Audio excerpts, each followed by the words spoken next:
Morning student. Class 10 के अंदर maths में लास्ट वीडियो के अंदर मैंने आपको एक्सप्लेन किया था, अगर आपके पास दो स्ट्रेट लाइन है, मतलब दो linear equation in two variable है, मतलब लीनियर इक्वेशन की पेयर है आपके पास, और आपको वो देख के ही डिसाइड करने का है कि उसका स्टेटस कौन सा होगा, मतलब इंटरसेक्टिंग लाइन होगी या तो फिर कोइंसिडेंट लाइन होगी या तो फिर पैरेलल लाइन होगी। इसके लिए मैंने आपको एक्सप्लेन किया था और आप इक्वेशन देख के ही बोल देते थे कि ये लाइन कौन सी है। तो एक बार फिर से वो एक्सप्लेन कर दूं और इसके ऊपर से एमसीक्यू बनते हैं या उसके अंदर ऑब्जेक्टिव 1 मार्क्स का बनता है, 1 मार्क्स का होता है जिसके अंदर हमें आंसर देने का होता है, वो फिर ब्लैंक हो या तो फिर एमसीक्यू हो या कोई भी एक क्वेश्चन भी हो सकता है। तो देखिए उसमें फिर से एक बार एक्सप्लेन कर दूं कि अगर आपके पास ये दो लीनियर इक्वेशन है, यहाँ पे मैंने लिखा है पेयर ऑफ एलईडीवी, मतलब linear equation in two variable समझना है। जब भी मैं एलईडीवी बोलूं तो आपको समझना है linear equation in two variable. जैसे आपके पास दो इक्वेशन है a1x plus b1y plus c1 is equal to 0 और दूसरा है a2x plus b2y plus c2 is equal to 0। ये दो इक्वेशन आपके पास है और मैंने एक्सप्लेन किया था आपको कि दो लाइन जो होती है वो या तो इंटरसेक्टिंग लाइन होती है, कोई भी दो लाइन होती है, या तो फिर वो इंटरसेक्टिंग लाइन होती है। तो इंटरसेक्टिंग लाइन को कैसे आप पहचानते हैं? a1x plus b1y plus c1 is equal to 0, a2x plus b2y plus c2 is equal to 0, या तो फिर एक लाइन के ऊपर दूसरी लाइन होती है जिसको आप बोलते हैं कोइंसिडेंट लाइन। और ऐसा होता है a1x plus b1y plus c1 is equal to 0, a2x plus b2y plus c2 is equal to 0। कई बार ऐसा होता है कि ये दोनों लाइन इंटरसेक्ट करती ही नहीं, प्लेन के अंदर है, ऐसी लाइन अगर इंटरसेक्ट नहीं करती तो इसको आप पैरेलल लाइन बोलते थे, वो आपको पता है। इसको हम क्या बोलते थे? Intersecting line.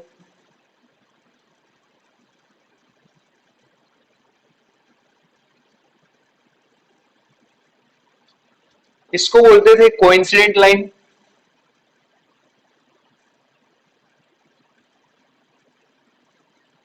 एक लाइन के ऊपर दूसरी लाइन, और इसको बोलते थे पैरेलल लाइंस।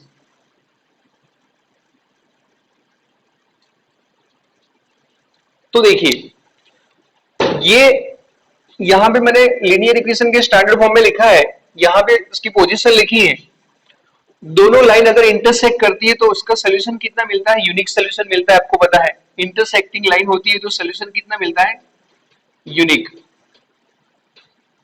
मतलब इसका नंबर ऑफ सोल्यूशन कितना होगा? One and only one. दो लाइन अगर इंटरसेक्ट करती है इनफाइनाइट तक तो उनके नंबर ऑफ सोल्यूशन होंगे infinite solution, infinitely many solution. और दोनों लाइन पैरेलल है तो दोनों का कॉमन पॉइंट नहीं मिलता, इसीलिए हम लिखेंगे नो सोल्यूशन। वो चीज भी आपको पता है। अब जहां पे सोल्यूशन मिलता है उसको आप क्या बोलते थे? Consistent line. और जहां पे नहीं मिलता उसको बोलते हैं इनकंसिस्टेंट। तो यहां पर सोल्यूशन मिलता है, एक सोल्यूशन तो मिलता है, यहां पर इनफाइनाइट सोल्यूशन भी मिलते हैं। ये दोनों पोजीशन में सोल्यूशन मिलता है और यहां पे नहीं मिलता। तो कई बार ऐसा भी बोलते हैं कि फाइंड द कंसिस्टेंट इक्वेशन। तो हम इस पोजीशन को हम बोलेंगे कंसिस्टेंट। कंसिस्टेंट मतलब जहां पे सोल्यूशन मिलता है वो।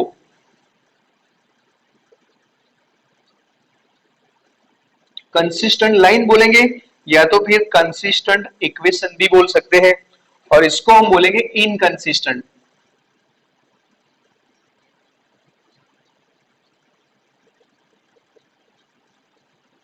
जहां पर सॉल्यूशन नहीं मिलता तो उसको बोलेंगे कंसिस्टेंट लाइन या कंसिस्टेंट इक्वेशन, और जहां पे मिलता है वहां पे नहीं मिलता वहां पे बोलेंगे इनकंसिस्टेंट। कंसिस्टेंट में दो टाइप है, एक यूनिक सोल्यूशन वाला और इनफाइनाइट सोल्यूशन वाला। यूनिक सोल्यूशन जब एक पॉइंट में इंटरसेक्ट करता है तो, और यूनिक सोल्यूशन इनफाइनाइट सोल्यूशन जब दोनों लाइन इनफाइनाइट पॉइंट में इंटरसेक्ट करती है तब। लेकिन इंटरसेक्ट करती ही नहीं तो सोल्यूशन नहीं मिलता, तो इसीलिए बोलेंगे इनकंसिस्टेंट। तो इसके ऊपर से ऐसा सम बन सकता है, which of the following lines are inconsistent. ऐसे चार ऑप्शन होते हैं, फिर आपको डिसाइड करने का होता है। जहां पे सोल्यूशन मिलता है उसको हम बोलेंगे कंसिस्टेंट। ये चीज तो मैंने आपको एक्सप्लेन कर दी थी। अब दूसरी चीज भी एक्सप्लेन की थी, वो थी कि आपके पास जैसे कोई इक्वेशन है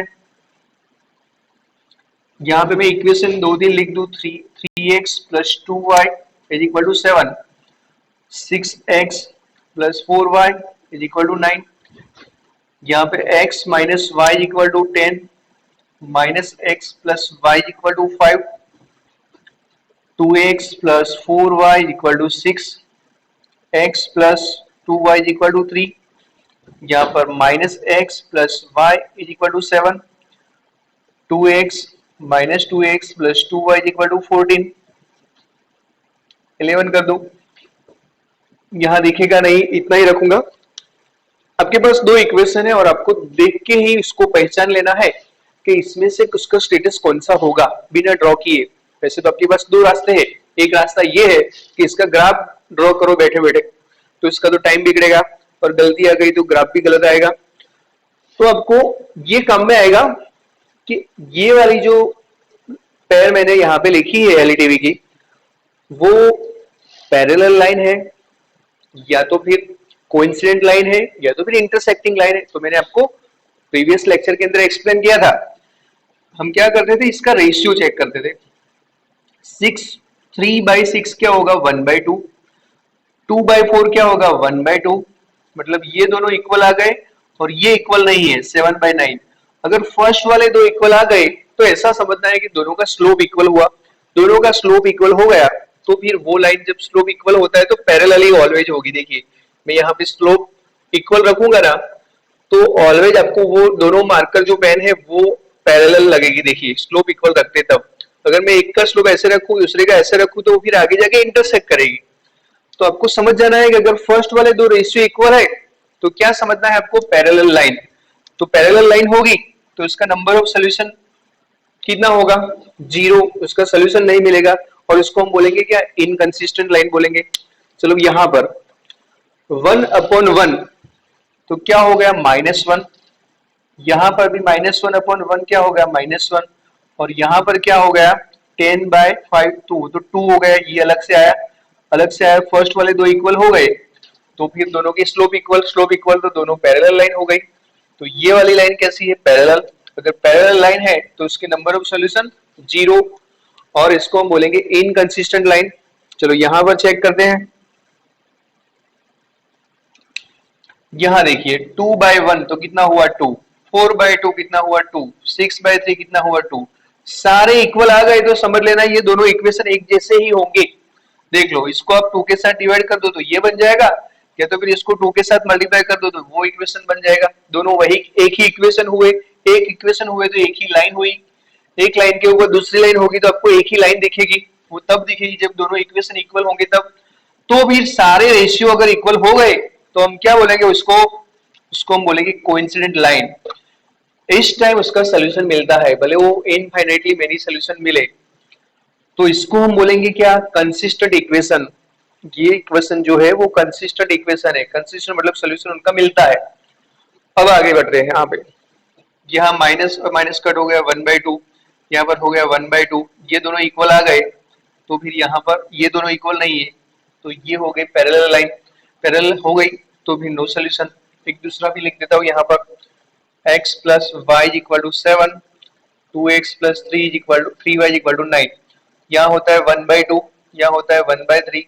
फर्स्ट वाले दो इक्वल नहीं आए मतलब स्लोप दोनों का इक्वल नहीं है। स्लोप इक्वल नहीं है तो एक का स्लोप ऐसे होगा तो दूसरे का ऐसे नहीं होगा, थोड़ा दूसरा होगा और आगे जाके वो या तो ऐसे होगा तो आगे जाके इंटरसेक्ट करेगी, तो इसको बोलेंगे इंटरसेक्टिंग लाइन।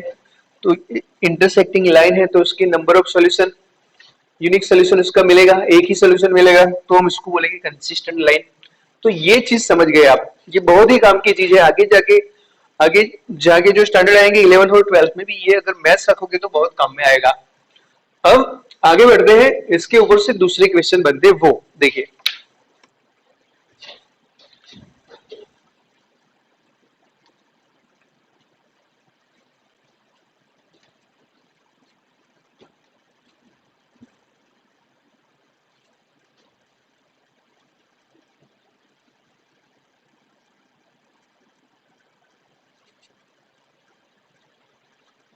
यहां से ऐसा होता है कि कई बार इक्वेशन ऐसे स्टैंडर्ड फॉर्म में दिए हुए होते हैं और सिर्फ रेशियो। मैंने अभी अभी आपको एक्सप्लेन किया कि अगर दो लाइन इंटरसेक्टिंग होगी, ये ये दोनों लाइन है और इसके ये दोनों इक्वेशन है इस लाइन के, और इसके लिए कोई कंडीशन दी हुई है, तो फिर आपको डिसाइड करना है, ये ऐसे ड्रॉ नहीं किया हुआ, सिर्फ ऐसे इक्वेशन दिए हुए और उसके लिए ऐसी कंडीशन दी हुई है कि ये दोनों इक्वेशन है और इसके लिए ये कंडीशन है, तो कौन सा स्टेटस उसका होगा। तो देखिए मैंने आपको अभी एक्सप्लेन किया कि अगर आपके पास दो इक्वेशन है और दोनों का रेशियो, इन दोनों का रेशियो क्या होगा, a1 अपॉन a2, यहां देखिए a1 अपॉन a2,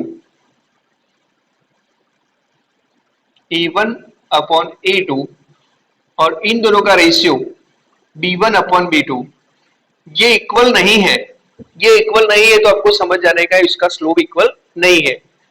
तो फिर कौन सी कंडीशन बनती होगी, आपके पास ये दो इक्वेशन है और बोला है कि ये दोनों इक्वेशन के लिए ये कंडीशन है, तो फिर ये लाइन कौन सी होगी, कौन सी कंडीशन होगी, इंटरसेक्टिंग लाइन, पैरेलल लाइन या कोइंसिडेंट लाइन। तो आपको समझ जाना है कि हम वैसे इसको स्लोप नहीं बोलते, लेकिन इन दोनों का डिवीजन होता है फिर माइनस लगता है तब स्लोप बनता है।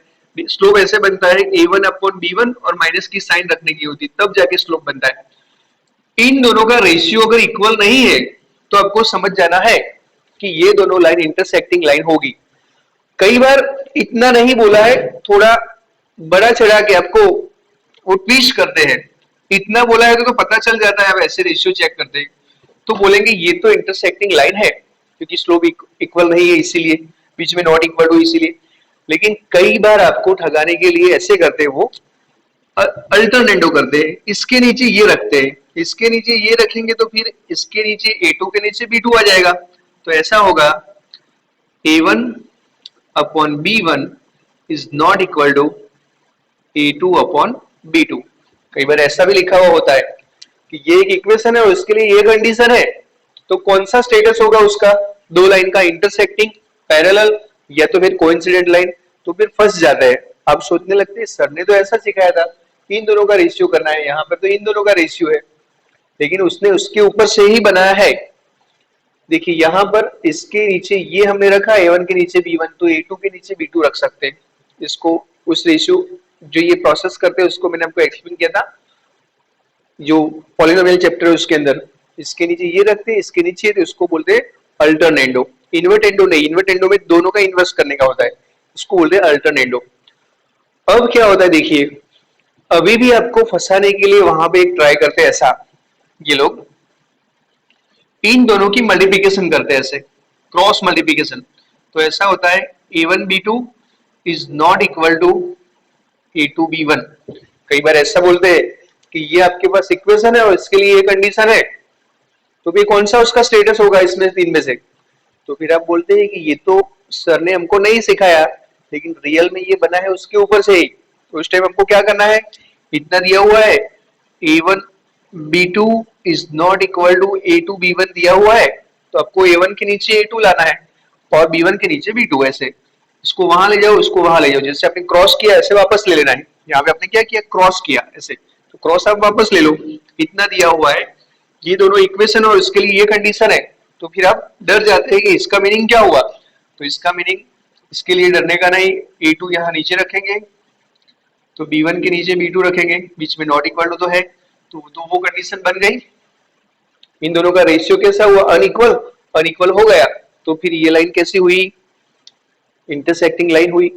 अभी भी ट्विस्ट करते देखिए, अब क्या करेंगे, इसको उस साइड भेजेंगे ऐसे, तो a1 b2 ये उस साइड जाएगा तो माइनस हो जाएगा, a2 b1 is not equal to 0। तो फिर कौन सी कंडीशन बनती है, ऐसा भी आपको ठगाने के लिए रखते हैं। देख लीजिए एकदम सिंपल चीज है, इसके ऊपर से ये बना है, इसके ऊपर से ये बना है, इसके ऊपर से ये बना है, लेकिन एग्जाम में क्या करते हैं, ऐसा बोलते हैं for equation a1x plus b1y plus c1 a2x plus b2y plus c2 is equal to 0। इन दोनों के लिए अगर ये कंडीशन है तो फिर वो लाइन कैसी होगी, तो फिर उस टाइम फिर आप फंस जाते हो। तो उस टाइम भी आपको नहीं फंसना, आपको क्या करना है, ऐसे a1 b2 minus a2 b1 is not equal to 0 है, तो इसको उस साइड लाना है, a1 b2 is not equal to a2 b1, फिर a1 के नीचे a2 लाएंगे तो b1 के नीचे b2 लाएंगे और रेशियो नॉट इक्वल टू हुआ। कई लोगों को यहाँ से सीधा भी पता चल जाता है, ऐसे करने की जरूरत नहीं पड़ती तो भी चलेगा। तो ऐसा आपको ठगाने के लिए वो रखते हैं एग्जाम में, लेकिन आपको ठगना नहीं है। अब दूसरा देखिए, ये तो आप समझ गए कि इसके लिए इतनी सारी कंडीशन लिख देते, ये दोनों सारी एक जैसी है, लेकिन उसके नीचे का स्टेप उसने किया है। चलो यहां पर देखिए कोइंसिडेंट लाइन में क्या होता है। मैंने आपको एक्सप्लेन किया था कि अगर वो लाइन कोइंसिडेंट है तो उसके सारे रेशियो इक्वल होंगे। तो ऐसा होगा a1 अपॉन a2, यहां पर b1 अपॉन b2 और c1 अपॉन c2, और ये सारे रेशियो इक्वल होंगे। तो फिर वो लाइन कैसी होंगी? कोइंसिडेंट। तो इतना कई बार बोला हुआ होता है, और उसको थोड़ा अलग करते हैं ऐसे, a1 upon a2 is equal to b1 upon b2 and b1 upon b2 is equal to c1 upon c2 और a1 upon a2 is equal to c1 upon c2। देखिए ये तीन लोग ऐसे समझिए, यहाँ पे ये दो मार्कर हैं और यहाँ पर पेन है, ये तीन इक्वल है, ये तीन इक्वल है। इसका मतलब हुआ ये दोनों इक्वल हुए, ये दोनों हमने इक्वल किए, उसके बाद ये दोनों भी इक्वल होंगे, तो ये दोनों इक्वल किए, और फर्स्ट और लास्ट है वो भी इक्वल होगा, फर्स्ट और लास्ट, तो हमने उनको अलग कर दिया। अब ऐसा होता है कि ये इक्वेशन है और इसके लिए ऐसा बोला है कि ये कंडीशन है, तो ये कंडीशन तो देख के ही आप इजीली बोल देते हो कि सारे रेशियो इक्वल है, तो कोइंसिडेंट लाइन मतलब एक की लाइन हुई और इनफाइनाइट सॉल्यूशन मिलेंगे, पता चल जाता है। लेकिन अगर उसने ये लिखा है तो फिर आप क्या करोगे? तो भी आपको डरना नहीं है, तो आपको समझ जाना है ये उससे इक्वल है, ये उससे इक्वल है, मतलब ये दोनों कॉमन है, तो ये फर्स्ट और लास्ट वाला भी इक्वल होगा, मतलब सारा इक्वल होगा, सारा इक्वल होगा, तो ये वाला और ये वाला है, तो फिर कोइंसिडेंट लाइन पता चल जाएगा। अब अभी भी वो आगे चलते हैं, कैसे? जैसे इन दोनों का वो इन्वर्ट एंडो करते हैं, ऐसे a1 upon b1 is equal to a2 upon b2, यहाँ पे b1 upon c1 is equal to b2 upon c2, यहाँ पे a1 upon c1 is equal to a2 upon c2। तो भी आपको ठगना नहीं है, ये भी वही हुआ, इसके ऊपर से ऊपर वाला बनेगा, ऊपर वाले के ऊपर से ये बनेगा, ये बन गया, तो आपको पता चल जाता है सारे रेशियो इक्वल, तो वो लाइन कैसी होगी? कोइंसिडेंट। अभी भी आपको ठगाते वो कैसे? इसका क्रॉस करते हैं, ऐसे a1 b2 is equal to a2 b1, इसका करेंगे तो b1 c2 is equal to b2 c1, और यहाँ पर a1 c2 is equal to a2 c1। कई बार ऐसा होता है कि ये इक्वेशन है और इसके लिए ये कंडीशन है, तो which of the following status is true, इसमें से कौन सा स्टेटस उसका सही है? तो आपको समझ जाना है, यहाँ पे सारे इक्वल है, तो आपको उसको उस साइड a1 के नीचे a2 और b1 के नीचे b2 लाएंगे तो ये आएगा, वैसे ही b1 के नीचे b2, c1 के नीचे c2 लाओगे तो ये आएगा। जैसे क्रॉस किया, ऐसे क्रॉस वापस ले लो तो ऊपर वाला स्टेप आएगा, ऊपर वाले स्टेप के ऊपर से अल्टरनेटिव करोगे तो ये आएगा, और ये आ गया तो उसके ऊपर से ये बनेगा, और सारे इक्वल है, तो भी आपको समझ जाना है कि कोइंसिडेंट लाइन है। अभी भी क्या करेंगे? अब उसको वहां भेजेंगे, तो इस साइड जीरो होगा, ऐसे a1 b2 minus a2 b1 is equal to zero, यहाँ पे b1 c2 minus b2 c1 is equal to zero, और यहाँ पर a1 c2 minus a2 c1 is equal to zero. देखिए एक ही चीज को कितना घुमा घुमा के मैंने आपको एक्सप्लेन किया, क्योंकि एग्जाम के अंदर आप न फंस जाओ, इसीलिए आपको समझना ही पड़ेगा। इंटरसेक्टिंग के लिए इतनी सारी कंडीशन है, 1 2 3 4, लेकिन सबका मीनिंग एक जैसा। कोइंसिडेंट के लिए ये भी हो सकता है, ये भी लिखते हैं, ये भी लिखते हैं, ये भी लिखते हैं और ये भी लिखते हैं, यहाँ पे 4 टाइप है, तो इतनी सारे टाइप है, और ऐसा बोल दिया कि ये इक्वेशन के लिए ऐसी कंडीशन है तो कौन सी लाइन होगी, तो फिर आप फंस सकते हैं। इसीलिए आपको ये मैंने एक्सप्लेन कर दिया, अब आप फंसोगे नहीं, आपको पता चल जाएगा कि इसको उस साइड लाएंगे तो ऊपर वाला स्टेप आएगा, a1 के नीचे a2, b1 के नीचे b2 लाएंगे तो ये स्टेप आएगा, फिर अल्टरनेटिव करेंगे तो ये वाला स्टेप आ जाएगा, ये सारे इक्वल, इनको कंपेयर करेंगे तो तीन इक्वल हो गए रेशियो, तो फिर ये तो कोइंसिडेंट लाइन हो गई, पता चल गया। आगे बढ़ते हैं, यहां पर ये दोनों पैरेलल लाइन है, यहाँ पैरेलल लाइन के लिए इक्वल होते ही फर्स्ट वाले दो रेशियो इक्वल होते हैं, ऐसे a1 upon a2 is equal to B1 upon B2, लेकिन बाकी का इक्वल नहीं होगा, ये C1 अपॉन C2 ये इक्वल नहीं होगा, ये फर्स्ट वाले जो दो है वही इक्वल होंगे। तो ये कंडीशन बोली है तो आपको समझ जाना है कि ये पैरेलल लाइन होगी। अब उसको कैसे आगे ले जाते हैं, ऐसे इसमें ऐसे लिखा हुआ होता है कि ये दोनों इक्वल है, A1 upon A2 is equal to B1 upon B2, ये दोनों इक्वल है।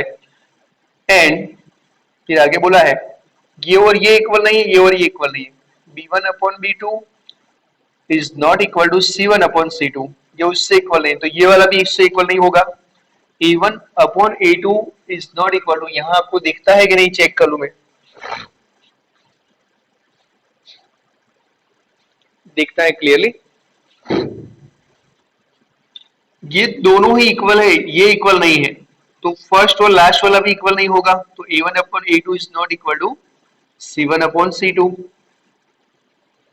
अगर ऐसा बोला है कि ये इक्वेशन है और इसके लिए ये कंडीशन है, तो आपको समझ जाना है फर्स्ट दो इक्वल और बाकी के दो इक्वल नहीं है, तो फिर पैरेलल लाइन। अभी भी क्या करेंगे, आपको पता चल गया होगा, alternative A1 upon B1 is equal to A2 upon B2 है, और यहाँ लिखा है B1 upon C1 is not equal to, जो साइन है वही रखने की, B2 अपॉन C2, यहाँ पे A1 upon C1 is not equal to A2 upon C2 है।